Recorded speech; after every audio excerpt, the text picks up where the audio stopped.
Welcome to our last film.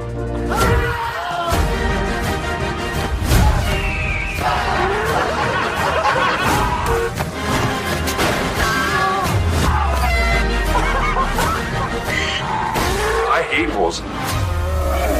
I love them.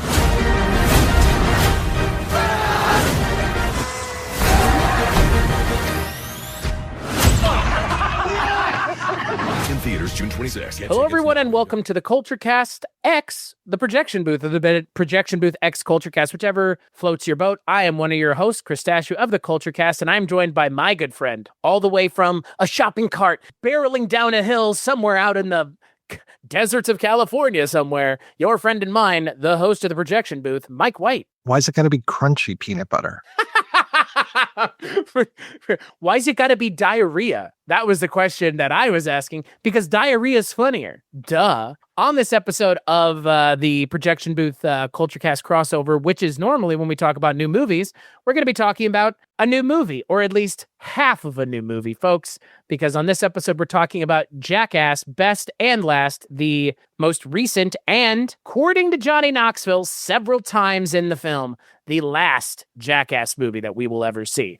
I don't know if I believe him. I don't know if you believe him, but we may talk about it. But yeah, we're going to be talking about 2026's Jackass, Best and Last. So once again, this film is directed by Jeff Tremaine, who has more or less, I believe, directed every single one of these films from the first one until this one. He was also directly involved with the production of the show. It is a movie based on the show Jackass, which at this point is just movies based on movies because the show has not been on since what? The mid 2000s? Ran for like four or five seasons. And yeah, this is once again a stunt escapade film with the Jackass guys, but unlike the last couple films, this one is half of a clip show, half of a new movie, because we are, well, unfortunately unable to feature some people in this movie because they have passed away or no longer work in the Jackass kind of sphere of people. So, Mike, I am very curious. Thoughts on Jackass as a fan of the franchise, because I know we both are, obviously, or we wouldn't be talking about this, and thoughts on this final film. Well, I never watched the Jackass TV show. I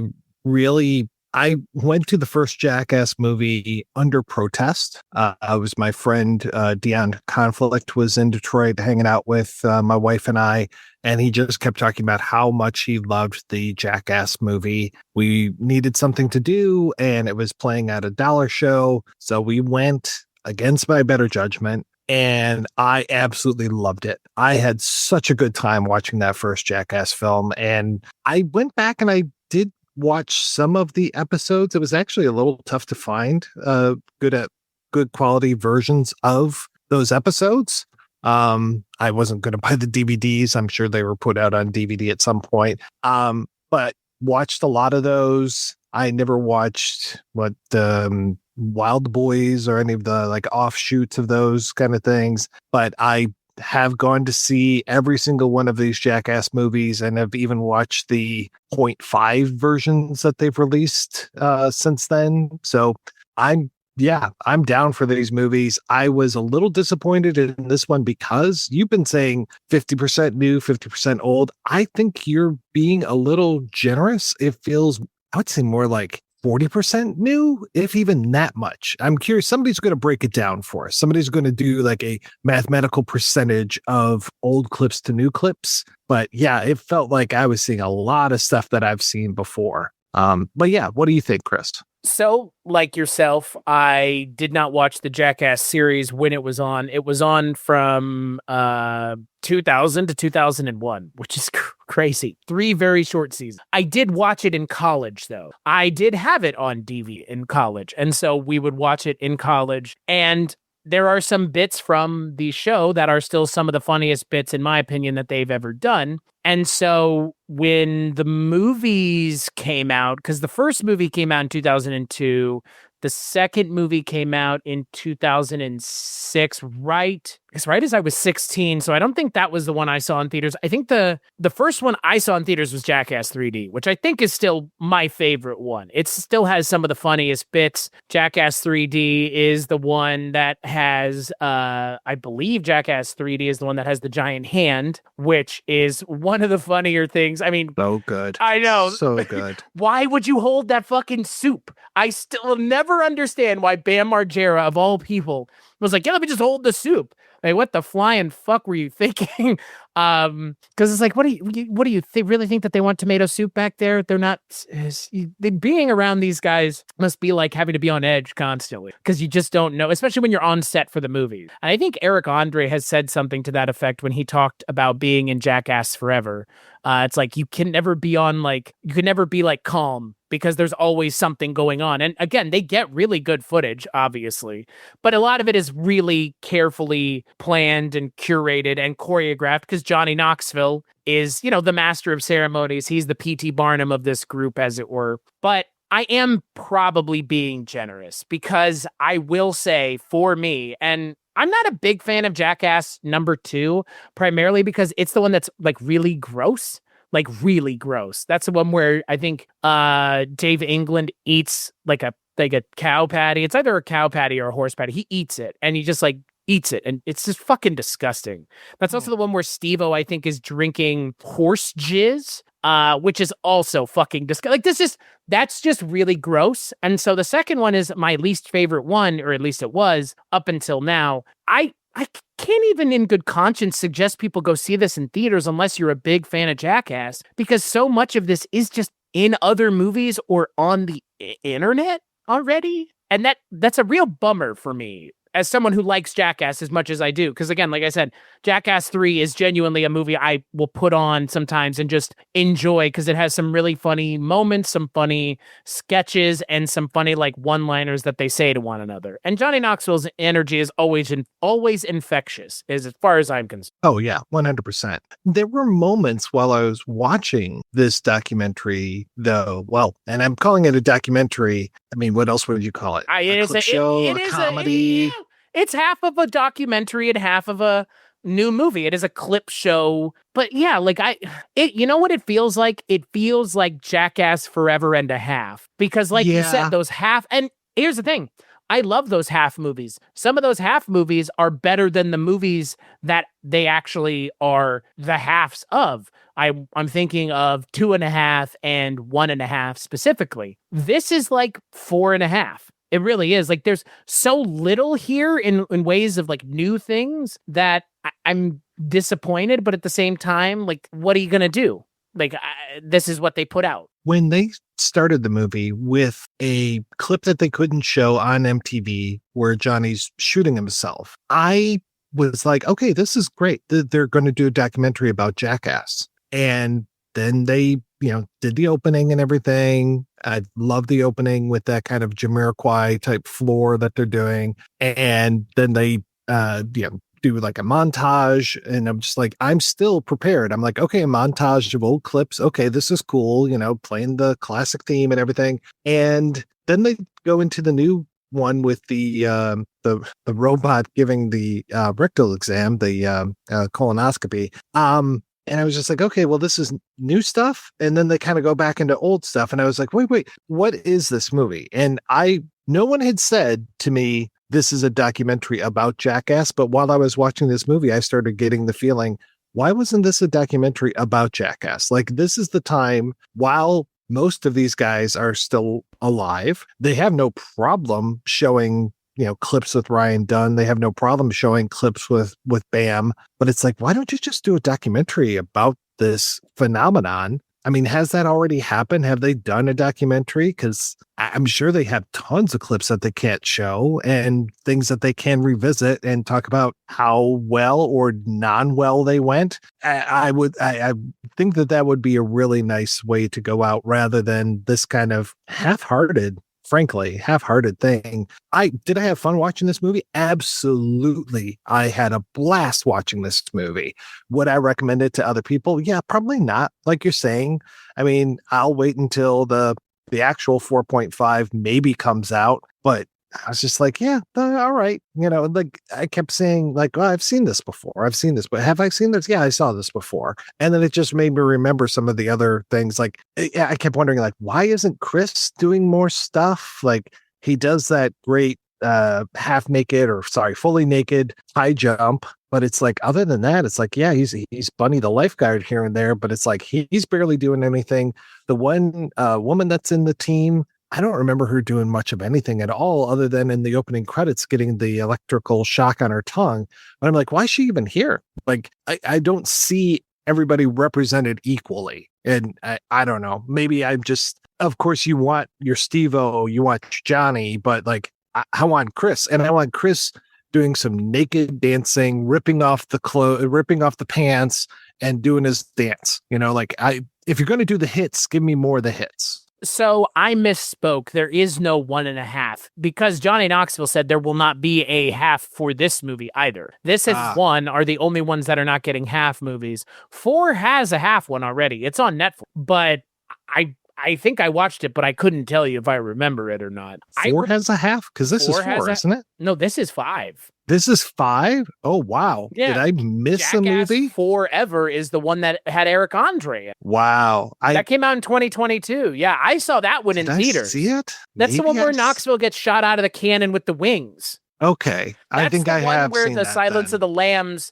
segment in this film comes from. For sure, then I did see that, which I was just like, why? Tell me the difference between the sequence that's then there is not 4. one. There is not one. I know what you're going to ask.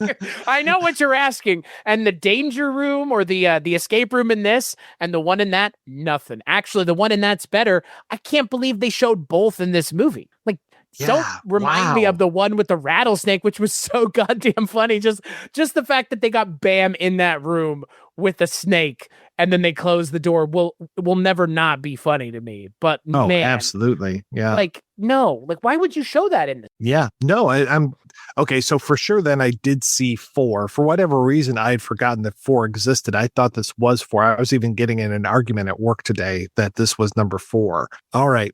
So, okay, fucking A. Number 5. So, well, again, I guess they all kind of blend together. I guess, maybe. But yeah, because when you're like, oh yeah, 4.5, I was like, no, this is 0.5. Yeah, so yeah, this is not a full movie. And then I made the mistake on a personal note.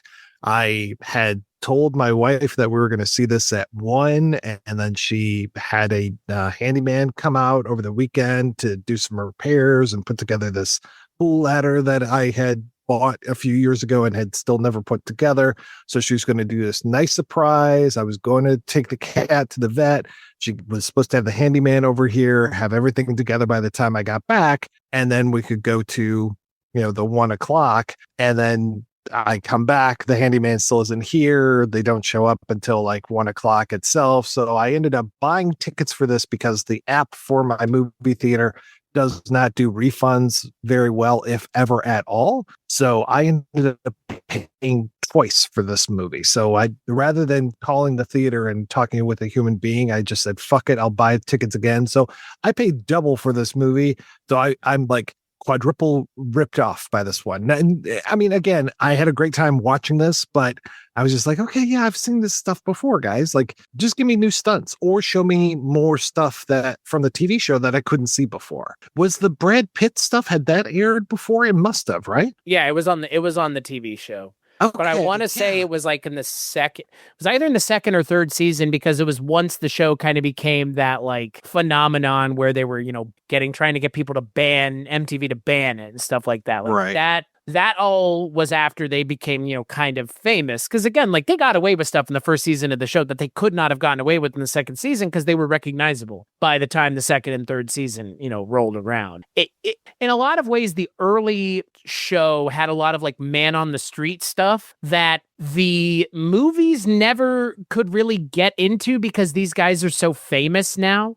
Especially Johnny Knoxville, which is why if they ever wanted to have Johnny Knoxville in anything other than like a fiction role in a fictional film, he has to be in that ridiculous bad grandpa makeup just so they can have him doing the things he used to do. Because even in Jackass, the movie, He doesn't really need the makeup much anymore. Well, he's still a good looking guy. I feel like Johnny Knoxville's one of those guys. I'm like, he's a good looking guy with he looks good with the gray hair. He does. No, he's a very handsome man. And I think he's actually gotten more handsome as he's gotten older. I agree. Yeah. I think Pontus is really looking good. I mean, he's always been talk about looking good, baby. Yeah, he's always been a good looking man, but I think he really looks good in here. Steve-O looks pretty damn decent for his age. I just feel bad about his voice, man. Like his voice has always been rough, but it's like it's gotten worse with age. I have a really close friend that can do a very spot on Steve-O impression. Hey, dude, it's me, Steve-O. It's that mine's not that good. His is way better. But that, like, I don't know what you would call that. Like his voice has always, it's always sounded like that. But now sounds like it's painful for him to talk, you know? Yeah.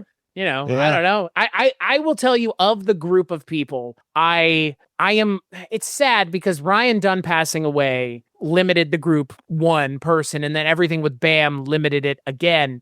So nothing past the third movie has ever really felt like Jackass. It's like The Mummy 3, where they recast Rachel Weisz as Maria Bello. I wouldn't say it's like Iron Man 2, because Terrence Howard was never going to get out of Iron Man acting like that. He was never going to get into the MCU acting like that, apparently. So, and no one was, I think, sad to see him go other than maybe him. But this is one of those things where I guess were the Bee Gees still the Bee Gees when one of the brothers passed away? Yes, they were.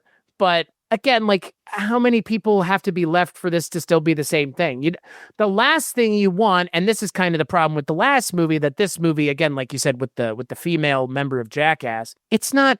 This is the ship of Theseus question, right? Like, if you replace all the pieces, is it still Jackass? No, it's in fact not, because like you've just alluded to, each of the members of the group has a distinct personality, and they each brought something different to the show. Especially, I'm a fan of Wild Boys because Chris Pontius has always been one of my favorites, not just because of Party Boy, which is one of the most early 2000s goddamn things you can ever think of. Love Party Boy. Party Boy Love Party Boy. It's still one of the funniest fucking things ever. Just ripping your pants off and just harassing people in a thong. Like, okay. Yeah. And Chris Pontius does. He does it with such just like gusto. And one of my favorite scenes in this entire movie is Knoxville going, so you know how in the Olympics they used to perform naked? Well, we want you to do this high jump naked. And Pontius just goes, okay. And Knoxville's face is just like, yeah, no shit. Like, I asked Pontius to do something naked.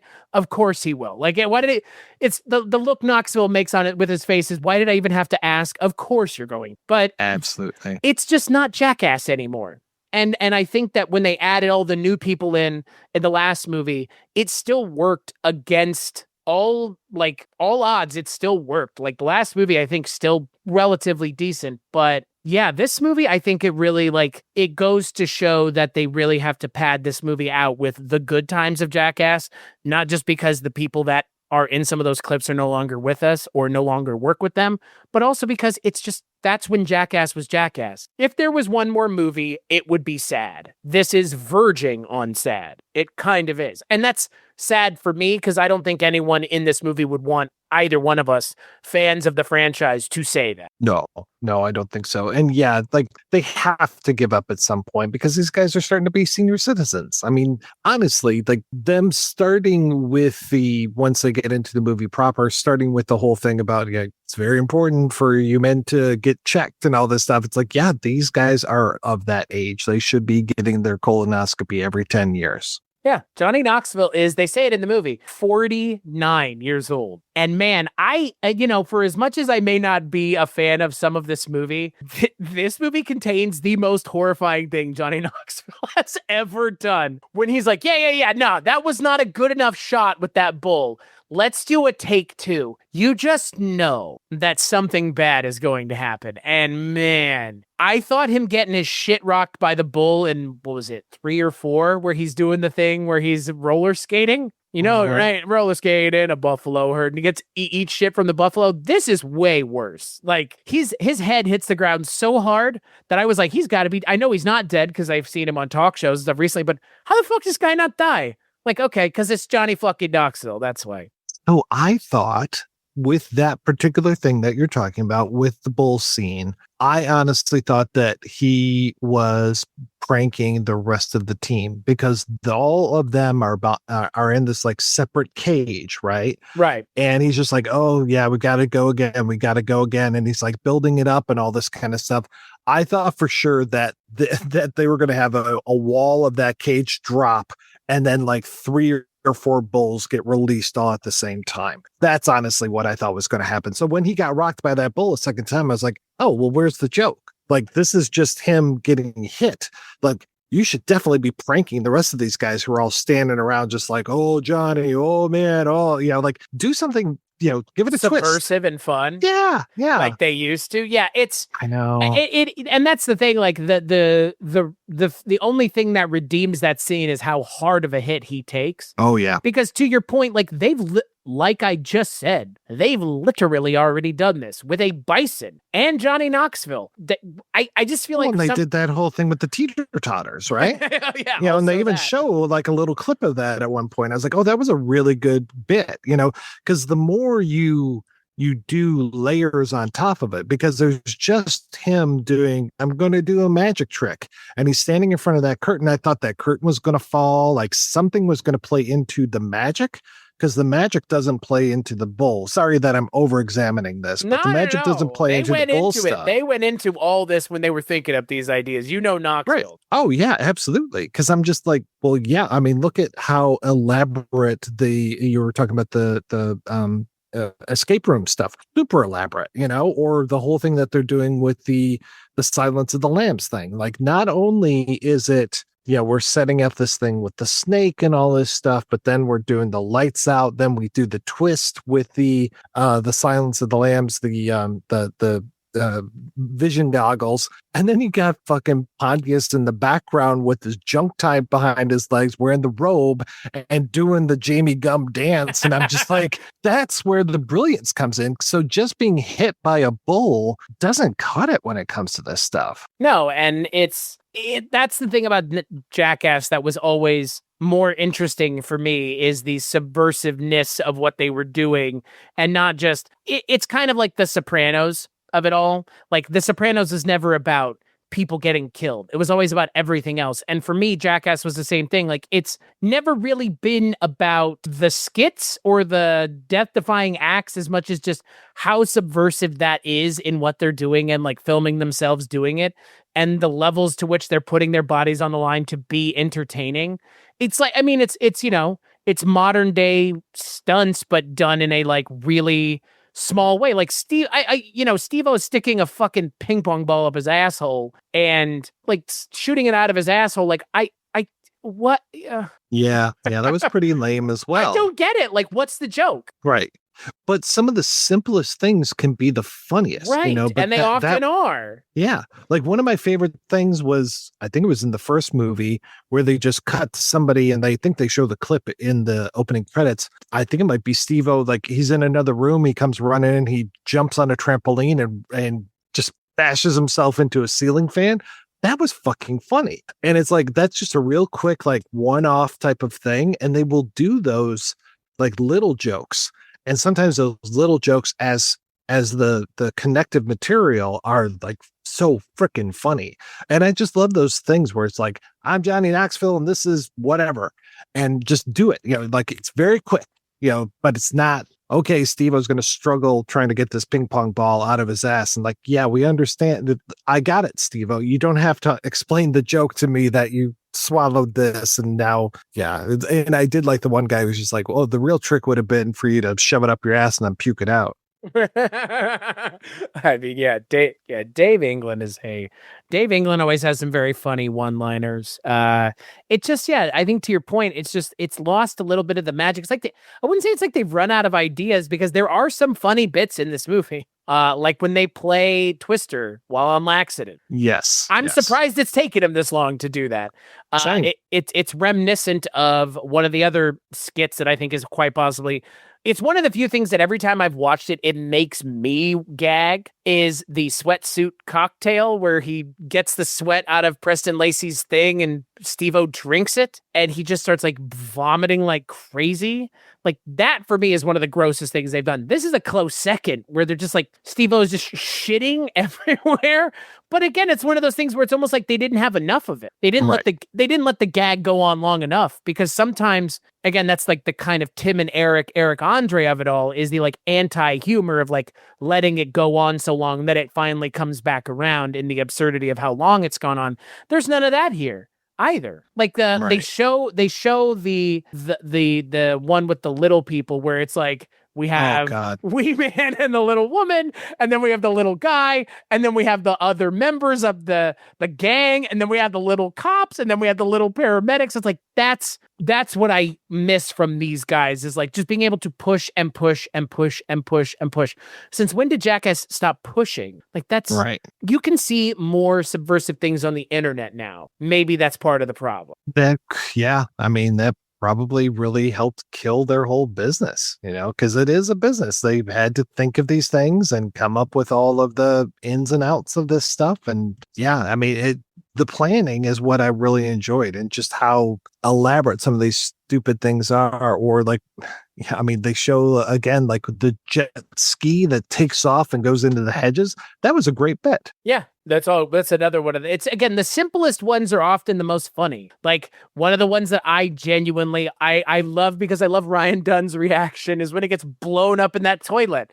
And he goes, man, that thing just goes. That line has stuck with me for years, as he's just half covered in blue paint. Just, that thing goes, man. Like, fuck. I can't imagine sitting on a toilet and having it explode up my asshole. Like, again, that's such a simple, you don't have to draw these gags out where you have people suspended as marionettes on strings and you're shooting at them with like tasers. Like, that gag's it's barely even funny. It's not.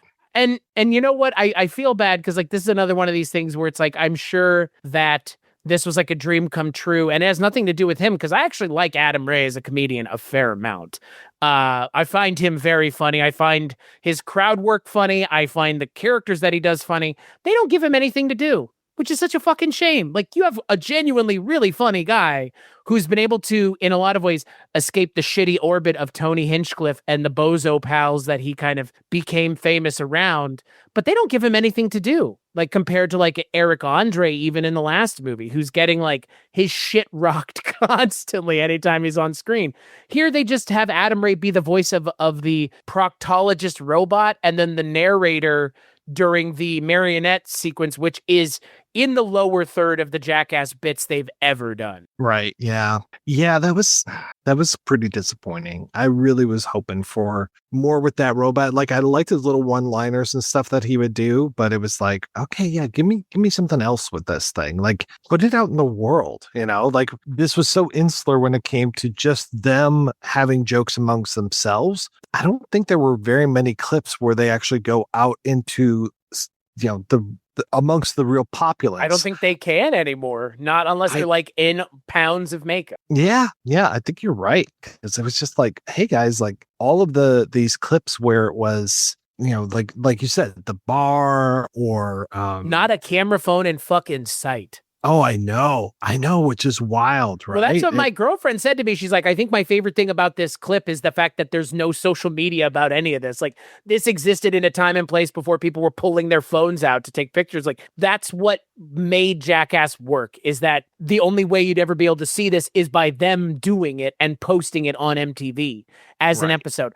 Now, if they're doing any of this, you're going to have like 8 million different angles, which again is to bemoan a ultimately positive thing, which is everyone having information and telephones in their hands to be able to do that, which has allowed more people to do things that are Jackass adjacent even. But it has made these guys kind of like the grandpas all standing around doing low rent stunts, trying to relive the glory days, which again, like, it's charming, but this is that movie. This has now gotten to that point because, and I wanted to ask your thoughts on this. It feels like they were on set for like a week. Yeah. Like a fucking week, man, compared to the other movies, which are like, feel like real endeavors. Even, the third movie has a bunch of football players in it.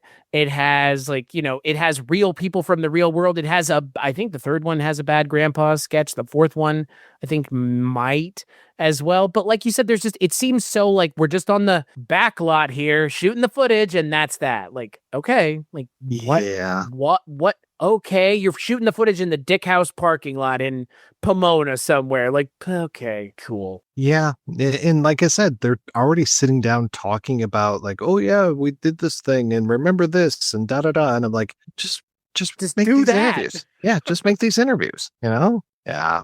Because I don't think anyone would watch a Jackass documentary not expecting to see new footage. Because we have never seen the footage of Johnny Knoxville eating shit down the stairs in that box, which, by the way, fucking... Oh, God. What in God's name? Mm-hmm. But that's my point, right? Like, again, you have a guy going down the stairs in a box. That does not sound like it would be something entertaining, but yet it is one of the most entertaining things in the movie because of who it is and all that and everything else. But yeah, man, like I don't understand why they wouldn't just do that. Like what is the reason to not, I guess, when, like you said, you have everyone together already, unless they did do that and we're going to get that at some point in the future anyways. But why not? I don't know. Why do any of this without that, or mention that you're doing that, or have that be a thing that you're talking about? Like, we're going to do this comprehensive Jackass documentary because there's still footage that we haven't seen. Even now, we're seeing in this movie. Like, if there's 0.5s of all these movies, there's 0.25s of all these fucking movies as well. Like, there's, for the people that want to see it, aka people like me and you who care about the creative process that they are engaged in, which I can't think of any other creators that have been able to do this as their creative process. There have been like segmented things that are this, but in terms of like a troupe of people whose sole gimmick is being death-defying dipshit circus clown stuntmen, these are them in terms of the highest visibility. And yet, like, they didn't, like you said, didn't think that it's pertinent to discuss that more. We just see Johnny Knoxville crying a bunch. It's kind of what it boils down to. Yeah. Yeah, it's just frustrating the closest that you get to the creative process on this one is that clip of Bam when he's like, this is the shit I faxed over to Knoxville. And it was just the drawing, the stick figures. Yeah. There's this big fat guy and there's this little guy. It's like, okay, do they all come like that? Like, what is that? Do they have like a writer's room meeting for this, I mean, they probably had a writer's room and there was a box that they opened and there was just a shitload of joints in it. And they were just like, let's get stoned and just come up with the stupidest, funniest things possible. I like that we get to see the clip of Steve-O refusing to do the car stunt from the first movie. Like, I like those things. Because at this point, like, there is a mythology to Jackass, even if they don't want to acknowledge it, which they kind of do acknowledge it. Like, there's a mythos to this series. Like, there are character roles, there are things that have happened, there are in jokes, like you've mentioned, that they re-reference several times, both directly and indirectly. Like, I don't understand. It just seems like such a missed opportunity, which for Jackass is rarely ever the case. I would say, like, not pulling your punches is not something I would think Jackass would be the last thing I would think Jackass would be doing, frankly. No, absolutely. Yeah.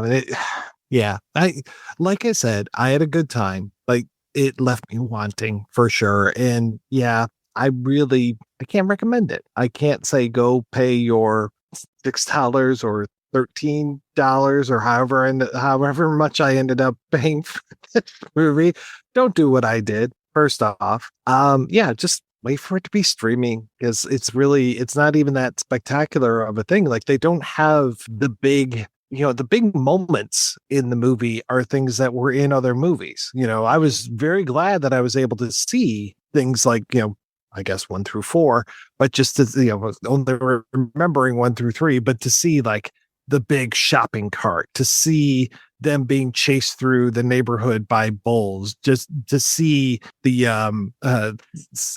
big stunt at I think it was at the end of one where they're going down that ramp and there's Rip Taylor out in the boat throwing the confetti and stuff. Yes, that is the end of the first. Love that. I love that. That was so good. Instead, this one it ends with a doorstop being flung a couple times. Like, what the hell was that thing? That was one of the gags from the first season of the show.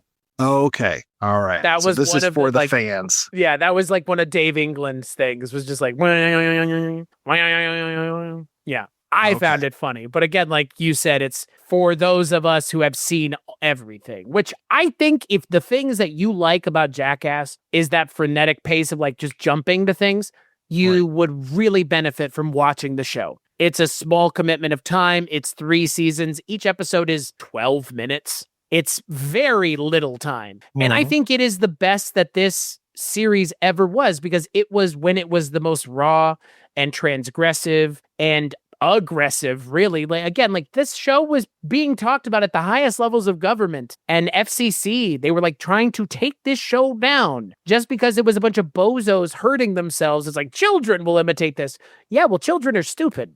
Of course. Oh, yeah. But like, so will adults too. You think it's just no, it is the children who will hurt themselves. No, adults will do the same thing. I remember my mom and dad telling me all about how terrible Jackass was when I was growing up because they had read something about one of the skits in the show, which is Johnny Knoxville getting into a burn suit and then having stakes affixed to the suit and then him jumping onto a grill. And then they eat the steaks over the credits. That's fucking hilarious. That's very funny. Yes. It's very funny. And I remember my parents telling it to me and they were like, would you watch a show like that? I remember saying yes, because it sounds fucking, have you ever seen that before? No. And still haven't in a lot of ways. Like, I don't know where you would go to see that other than Jackass. And that for me is, if you are replicating the things you've already done previously, you are missing the point of your own show, which is you're doing something that's so subversive and weird that it stands alone singularly as its own thing.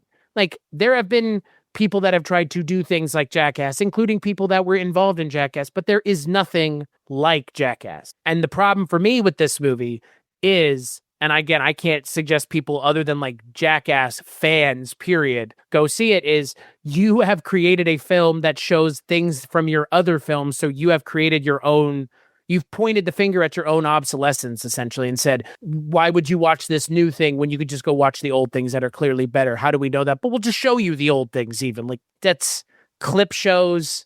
Man, clip shows are such a jumping of the shark. Just like, right? I mean, they used to do that all the time when on TV when I was growing up, especially Family Ties, because Michael J. Fox was out doing his movies and all these other things. And it's just like, okay, remember when Michael did this? And then they would have like, the Tina Yothers segment and all that kind of stuff, Mallory here and there. And it's just like, okay, yeah, something's going on. Why do we keep doing this? Right. And in this one, it's like, again, it's like, man, have they had like a real thing on camera where they talk about what was going on with Bam, where they talk about what happened with Ryan? Not with Bam, but with Ryan, yes. I believe in one of the movies. I think in 4 they have something. I think there's like a dedication at the end of the movie to Ryan. Boy, I got to go back and watch that. I came out during the pandemic, so I don't remember it either. I just remember that there's something in there because 3 was the last one that had all of them. Let's talk about this broadly, right? When was the last time the 4th movie in a series that went past the trilogy was any good? Like, contemporary examples are very bad. Indiana Jones comes to mind. Yeah. This is like Indiana Jones. It's like now we have a bunch of old guys on screen who are clearly old trying to relive the glory days. These guys capture better than Indiana Jones, but the stakes here is so much lower. Like, so much lower than Indiana Jones. But this movie also, budget of $10 million, box office of $10 million. Right. Yeah. I think Will's out here. Mm-hmm. I don't think this is popular with the Gen Z crowd. No, probably not, because it's pretty politically incorrect. I mean, we know how Gen Zs hate politically incorrect stuff. It's like their fucking kryptonite. As someone who dated one who was very much a Gen Zer through and through, they're miserably politically correct to a point that it makes you just want to rip your fucking hair out sometimes. I have very little sympathy for people who can't enjoy someone hitting a ball with their dick, because if that offends you, look inward at yourself, for fuck's sake. Like, they're not doing anything here other than pure entertainment, genuinely. Like, this is not trying to solve world hunger, and they make no bones about it. They're not trying to like do anything other than be entertainers. So yeah, like I wonder, like, just the viability of Jackass as a thing anybody cares about anymore.